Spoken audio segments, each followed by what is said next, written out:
Hey guys, Kinglis here from the One Punch Armory, and I am so excited about this new doge sword from Kevin. Kevin actually called this the Venetian sword. It's, well, of course, it's from Venice. And this is called doge? Doge? I don't know what it's called. I'm literally calling it because of the meme. And so, well, Doge. Anyways, so I'm gonna go by there. I'm pretty sure it means Duke or something like that. Anyways, I am tremendously happy about having this sword. I actually have been eyeing this for a really long time, and a lot of people don't really make these, especially as a safe sparring one, right? So we're gonna see a couple of examples, right? The first example is that we're gonna see the Albion Doge. Guys, if I'm saying it wrong, please let me know. Anyways, so Albion makes a copy of them, and they are exceptionally nice. Very, very similar. What makes these swords exceptionally cool is that they have a beautiful fuller in their blade, and they're really wide in terms of profile. They're not overly too long. It's because they are a guard duty sword. But importantly is that they have this beautiful little back of the hook right here. Don't know what it's for, I'll figure it out later. And very, very simple cross guard, almost like an army sword, knuckle bow, and as well as the finger block. So, and of course, we also see a Darkwood Armory copy as well, which they make exceptionally nice. And if you're curious about a part of what it looks like, 1 second. So, obviously, this is not the original blade that comes with it. It's because when I went to Darkwood Armory in Montreal, I actually just bought the handguard and the pommel. And of course, I shove in a saber blade into it. You see, there's a lot when I'm champagne a bottle. It's because it became the best bottle to, well, champagne a bottle. And you can see in comparison, okay? So obviously, the Darkwood Armory one has some differences. If we put it over as an overlay, the Kevin one, we're gonna see that it is going to be with a bigger ring, and of course they opt in for a kind of straightish handguard, whereas the dark wood one has a more swept up kind of handguard, and we do kind of see both of these as examples in museum examples, very commonly more or less like these. Maybe there's some fantasy interpretation, but the pommel essentially it is. To be honest, if you swap these pommel together, like in a bag, and you tell me which one's which, I would not be able to tell you the difference. The only reason why this one is shorter because I actually shorten it a little bit so I can fit the blade in there. But yeah, originally there's pretty damn long, and I love how they're so similar from the Darkwood one. Oh my god, I keep saying Darkwood. Dark Sword, sorry.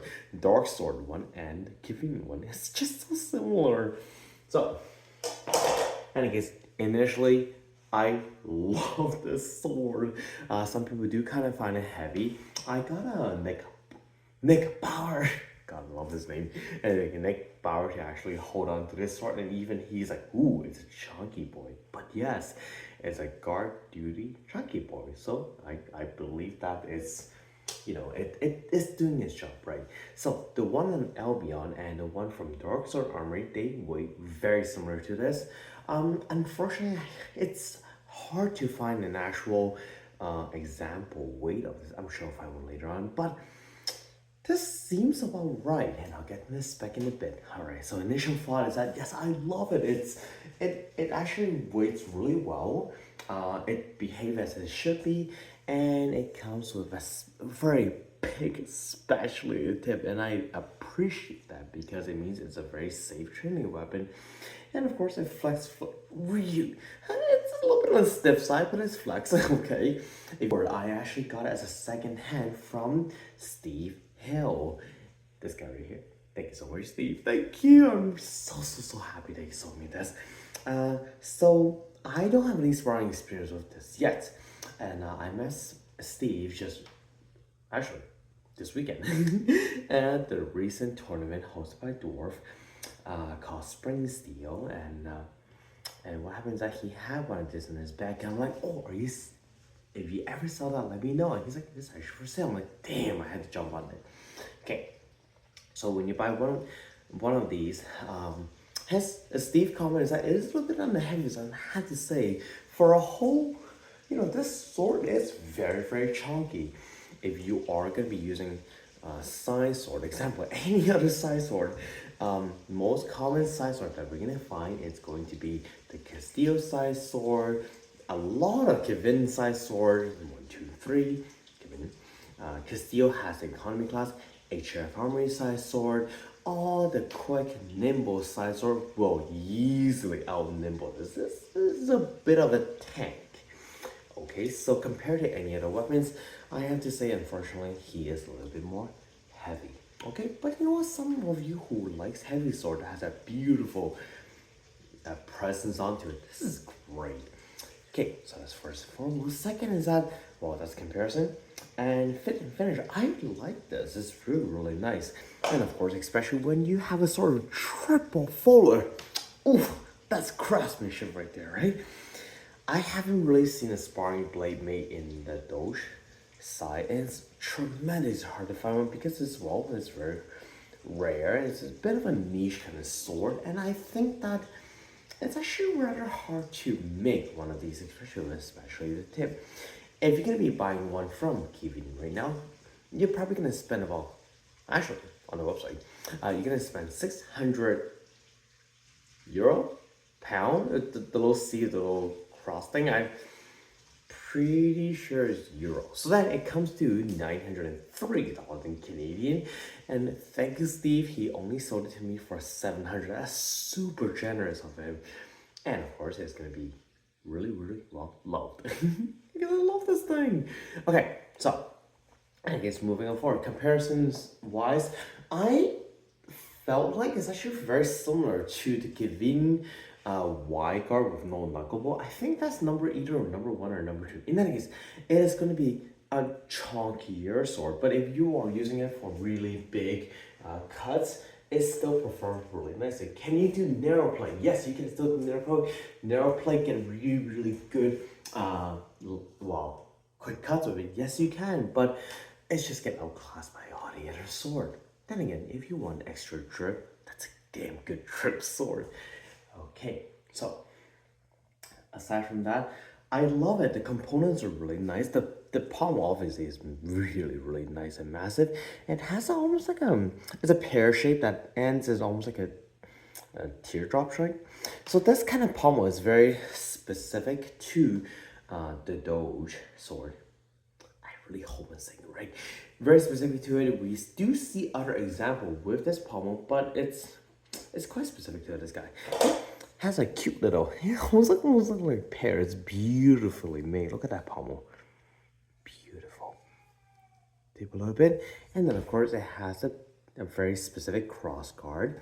Very safe in the end because it butts up. So if you accidentally nail someone, you'll be fine. Or if you accidentally nail yourself, I guess you're fine. And of course it has a really nice tail right here. After either it came like this or Steve used it, it kind of moved a little bit. Not a big deal, right? And of course, this one of the most beautiful part is actually going to be the knuckleball. It's just so nicely shaped. Just so much art and detail done there. So it is worth its money, okay? And of course, I cannot express enough how beautiful this triple fuller blade is. The back has of course, the recoil, really long recoil. It's actually rather thick, not sharpened, of course. So if you want, I guess you could put your thumb behind it for an extra quick cut. And it goes into the little point. After the point, it goes into a double-edged blade with a really beautiful diamond geometry with the fuller going all the way up, almost to half point of it, almost. But I guess it doesn't. And then of course it goes down. I don't see much distal taper, but it flares back out to a beautiful specialty tip. So for some reason, mine came to 1,240 grams. Online, actually, I think most of them are actually convenient. They actually waited and close at 1,000 grams, but mine is 1,248. Really heavy for a size sword. And if you're looking at the Albion as well as Dark Sword Armory, they do clock in about the similar length, and those are sharp swords. Okay, so this is actually very, very close to it. And we're gonna have to, let's do a couple measurements. To play this off, it's going to be a really generous 34-inch blade from the tip to the cross guard. And of course, you get a really long, the entire handle is about 7.5 inch. Sorry, I should really show this better. And of course, we get the handle at about 4 inches. The handguard itself, it's roughly around, you're getting to about 6.5 inch wide. And the best part is that this ring itself is massive. It's almost 2 inch deep, with coming out at about 1.5 inches or 1.25 inches. So no matter what sparring glove, yeah, I'm sure it will easily fit in one of these. In any case, I am just very, very impressed by the Doge sword from Kvetun. And yes, it is going to be very heavy compared to all the other sword that people use. But then again, when you're collecting one of these swords, it's pretty much your drip sword that you just want to use for collection. Is it safe for sparring? I'm very sure it is. It does flex. It's a bit on the stiff side, and it does hit relatively heavy, I believe, just because how heavy it is. Would I personally use it in a spar? I don't think so. It's just such a nice collectible that I'll keep it in my arsenal as well as a collection piece. But yeah, damn, I am just so impressed how this is made. If you guys ever are thinking about it, and you can get a good deal on it, yes, jump on it or at least try it out. It's quite a damn good sword. And of course, if you like the meme, well, Doge. Anyways, by the way, Steve did wrap this just because he also commented that, so this is a con, he commented that the handle is a little bit slippery. So if you get one of these, just like him, he did wrap it, and I find that after wrapping, it's actually quite nice. Kvetun do have a tendency of making rather sleek and slippery handles. Could easily be trained to wrap it or just make yourself a new handle. It's nice. But the good thing is that Kvetun handles they always start off relatively thin and wide at where the beginning of your hand is going, pretty much middle finger itself, and then it goes into a rather thicker base. It has a bit of a belly with a nice spine here and obviously here, but it's a nice spine in the middle. Now, I really like how Kvetun does that is because when you are holding the sword, your middle finger and your forefinger do tend to be more flat, and then at the end it gets more wider. That's just how your hand is, right? At least I don't think my hands are weird. I mean, it's just consent. And so when you're holding it, it fits so comfortably. But to many people, as soon as they have the sparring glove on, it will be a little bit on the skinny side. So if you're gonna get any Kvetun handle, or especially this one, wrap it in a bit of not hockey tape, wrap it in a bit of badminton grip tape, and you'll find yourself in a much better situation. Well, in any case, just thought I'd make a quick little review about this Kvetun Venetian sword, or people often call it the Doge sword. So yeah, I am loving this. It's just so cute. Maybe I'll take it out sparring one day, but you know what? If not, it will stay in my collection as a beautiful, beautiful representation of what the Venetian sword of the late 15th to early 16th century would have been like. Anyways, I'm gonna find a couple of example photos, and so they can be right here. So then we have almost like a cross-reference in terms of what they look like. All right, thank you again for watching this video, and I hope to see you again next time. Once again, Steve, thank you so much for this sword. I just freaking love it. I'm glad I met you over the weekend. Thank you, Steve. Alrighty, until next time, see ya.